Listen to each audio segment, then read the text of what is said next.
Hi fellow book lovers, and welcome to my channel, or welcome back to those of you who watched my introduction video last week. I am fairly new here, but I desperately wanted to do the mid-year book freak out tag, so here I am. Now my drink of choice today is an iced coffee with cream on top because I like being extra. So grab your drink and let's dive in. So we're moving through 13 questions. I am going to answer each and every one of them, and then I'm going to go through a few stats at the end. So question one is my best book so far of 2023. And I thought that was a little bit unfair given that I've read so many good books this year. So I picked three. The first being Clytemnestra by Constanza Casati, and I had just spoken about this in my introduction video, but I adored this book. I am massively into Greek retellings at the moment, and I thought this one was so unique in that instead of showing us how the hero isn't being very heroic, we're taking someone who's been quite vilified and who is seen for this heinous crime, and we're shown a very human and traumatized and sad individual and given evidence almost of why she isn't the villain she's made out to be. I thought this was an incredibly human story, beautifully told, and kudos to Constanza for this being a debut novel because it is so accomplished. Next is The Last Tale of the Flower Bride by Roshni Chokshi, again one I mentioned in my introduction video. And this one, I loved so many things about it. I went into it having read some unfavorable reviews, so I wasn't quite sure if I was going to love it, and I think I fell in love from literally the first line because the prose is so beautiful and has that sort of dreamy feel to it, but also because this book is so centered around folklore and fairy tales, it kind of has that quality to it as well. The present is told from the husband's point of view, the past is told from the wife's best friend's point of view. Now Indigo, the wife, and essentially main character, doesn't have a POV, and I found that so interesting because this character is still so present in a book that isn't even seen from her perspective. There are also plenty of twists and turns. And then, of course, the house element of this was really good. I loved this book.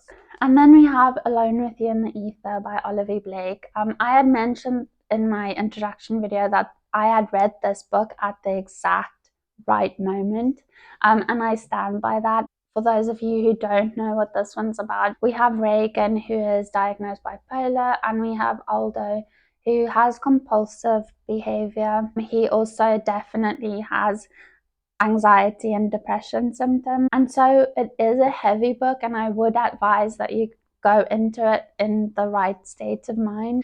But if you do, like, you feel so seen in this, I was feeling a certain type of way and I couldn't put it into words, and I think the more you can't put it into words, the more like frustrated you become by that. There's a passage in this book that just made me feel really seen and less isolated, and I will forever love this book for it.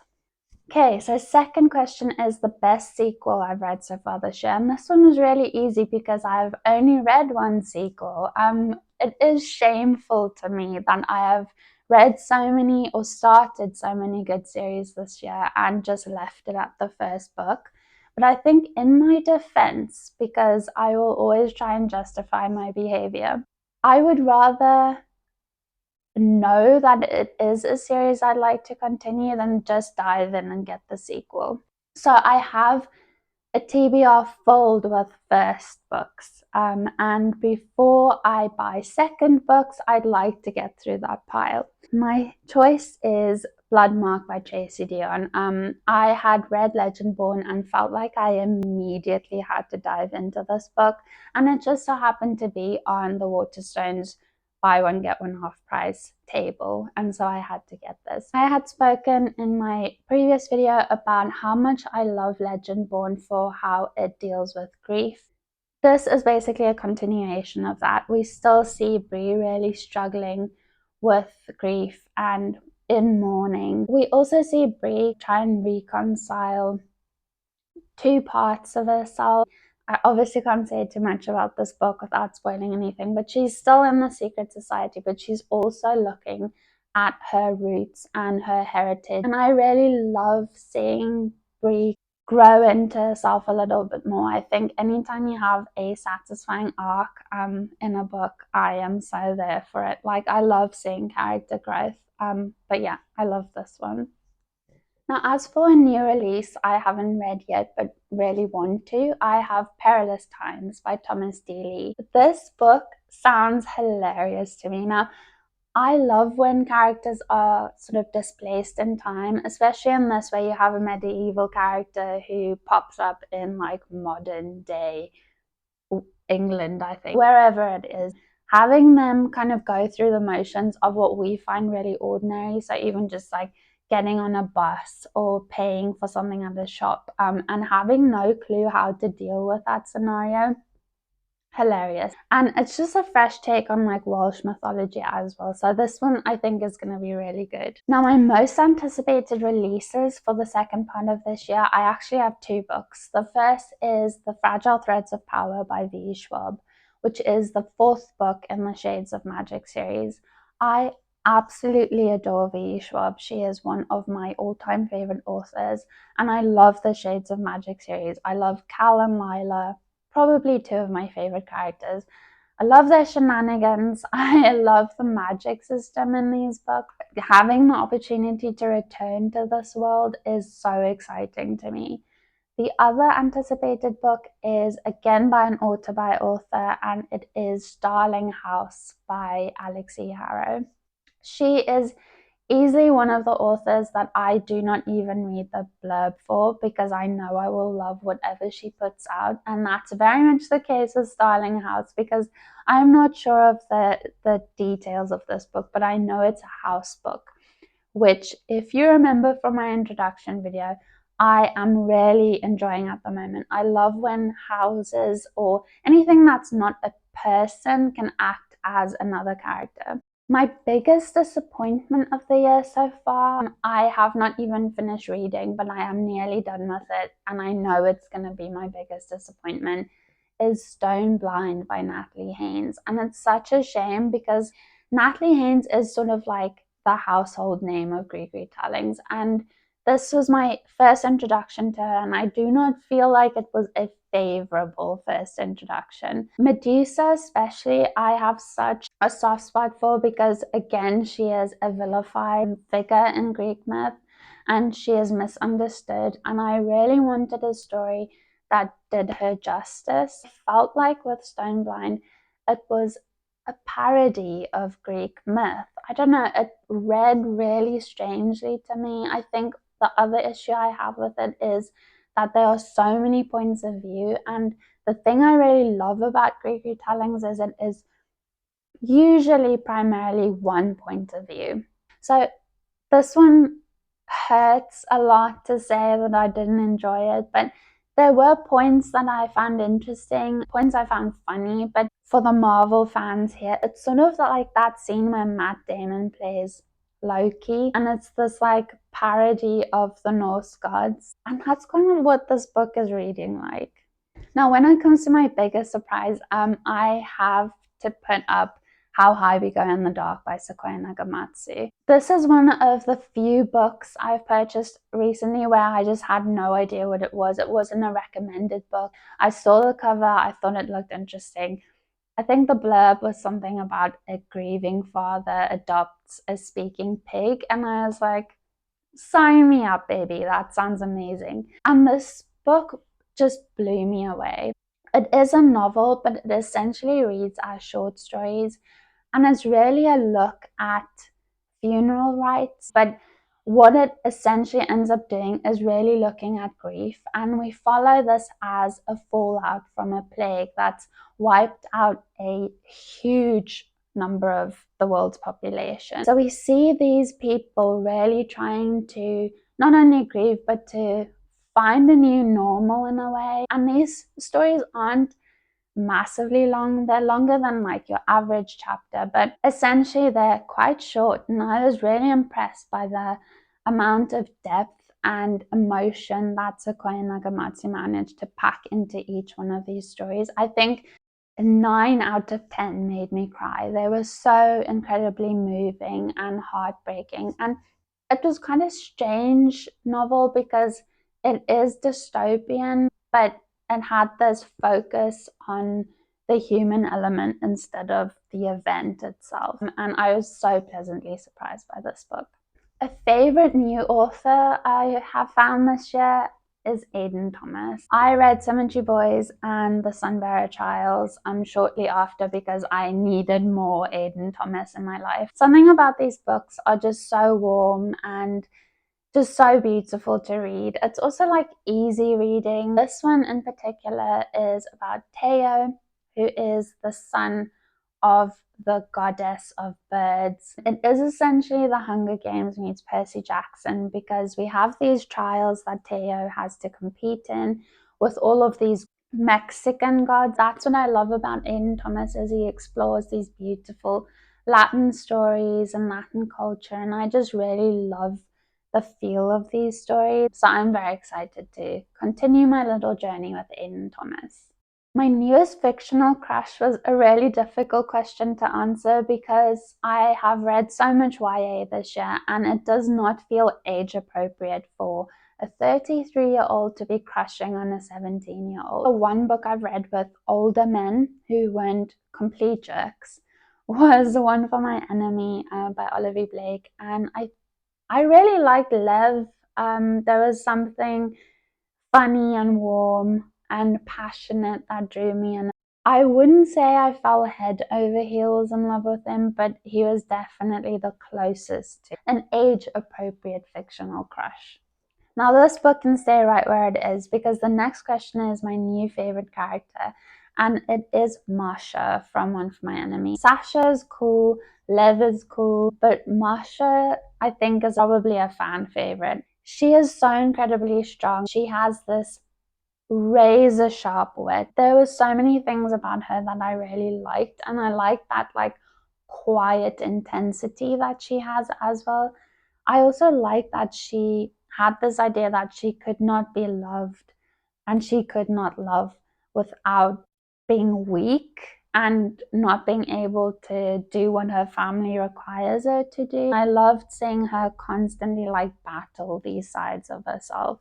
She was such an incredibly compelling character. I adored her. Honorable mention goes to Maeve from All Our Hidden Gift.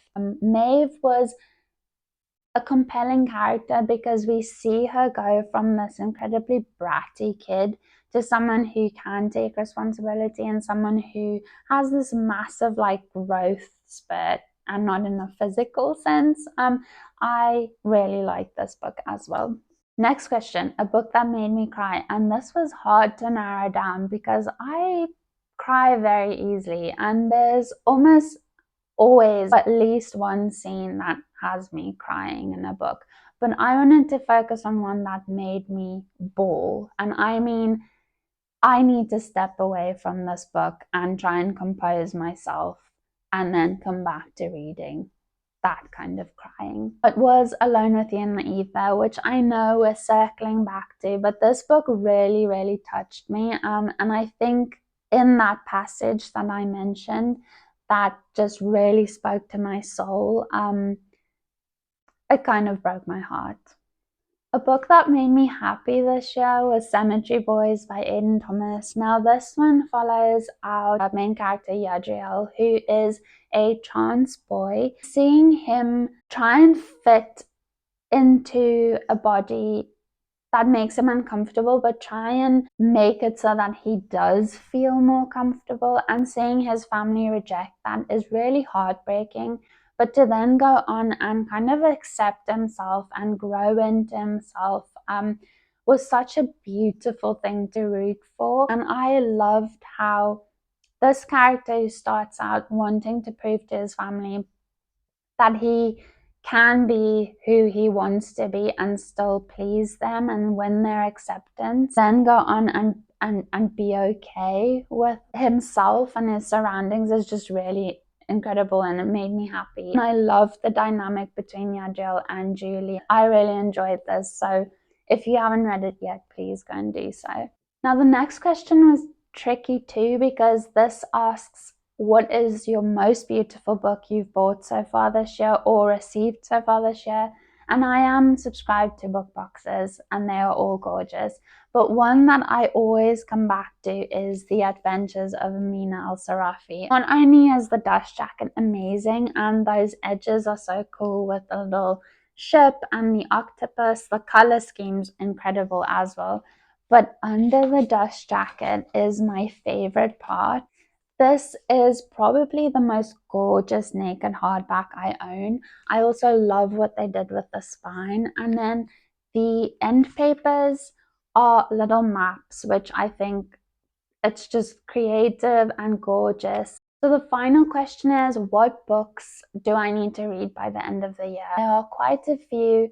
I have a 23 books of 2023 video on my TikTok. There are some I have read already, some I still need to get through, but I've acquired a few books since making that video, and there are 3 that were sort of my hotly anticipated books, so it wouldn't feel right not to read these this year. The first is Atlanta by Jennifer Saint. I loved Ariadne. I liked Electra a little bit less, but this one I think is going to be more adventurous. I think it's going to have a female character who isn't necessarily traumatized or killed or has to live through some awful event. This one possibly has a slightly happier ending, and certainly hearing Jennifer Saint talk about this book made me very excited to read it.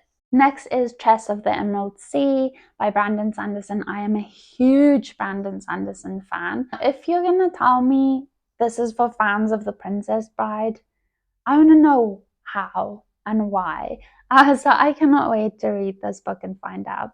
And the final one is Silver Under Nightfall by Ren Chapeko. Now, I'm slightly back in my vampire era again. I have always loved vampires. I probably always will love vampires, but I've always kindled that love affair on TV or film, and I rarely read vampire literature. So I've been trying to really increase my dosage of vampires in books. I've heard only good things about, and I cannot wait to dig into it. As for a few stats for my year so far, I've read 41 books, which means I'm slightly behind on my goal. I was aiming for 100 books, which I probably can still do, but I did go into the year saying I didn't want to put pressure on myself.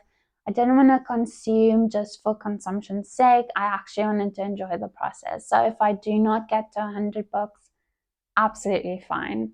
Those 41 books have mostly been paperback because I am a print girly, but some audiobooks and a couple of digital books. I've read nearly 14,000 pages and listened to nearly 90 hours of audiobook. My main moods were adventurous, mysterious, and dark, which sounds like me. Mostly they have been medium paced, and the length has fallen into the 300 to 500 page bracket, which makes sense for fantasy. Fantasy has been my most read genre, but as for my other top genres, I've had young adult, LGBTQIA, and romance. Romance surprised me a little bit, but I guess with a lot of romantasy books, that sort of makes sense. My average star rating is 4.27. I am a generous reviewer, I will admit to that. I've had 10 5-star books. I've DNF'd 1 book. If you'd like me to go into detail of what those books are, let me know and I'll make a separate video.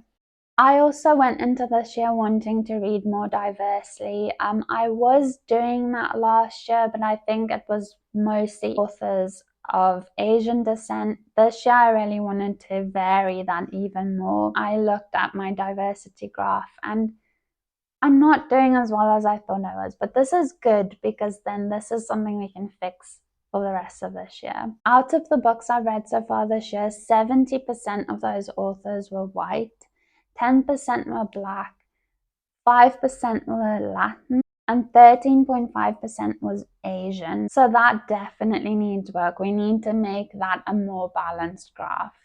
In terms of identifying gender, 13.5 trans and non-binary authors, 13.5% male authors, and 63% female authors, which isn't terrible. I'll take that over having a majority male authors, but I'd like to get my trans and non-binary percentage up a bit. I have also been working hard this year on actually DNFing books that I do not enjoy, which is difficult for me because my brain has this thing where I need to know what happens. If there's anything you'd like me to expand on, any stats, or if you'd like to see the 10 5-star books, let me know and I will make a video. If you stuck with me, thank you so much for watching, and I would love to hear from you. Let me know what your favorite book is, a new favorite author, a special edition you really like the look of, or something you're looking forward to reading. If you'd like to subscribe, I would greatly appreciate that. All of my social links are in my header, including Storygraph, so if you want to add me as a friend, you can do that. But yeah, thank you so much for watching and sticking with me. I greatly appreciate it, and I hope to see you back here again next time.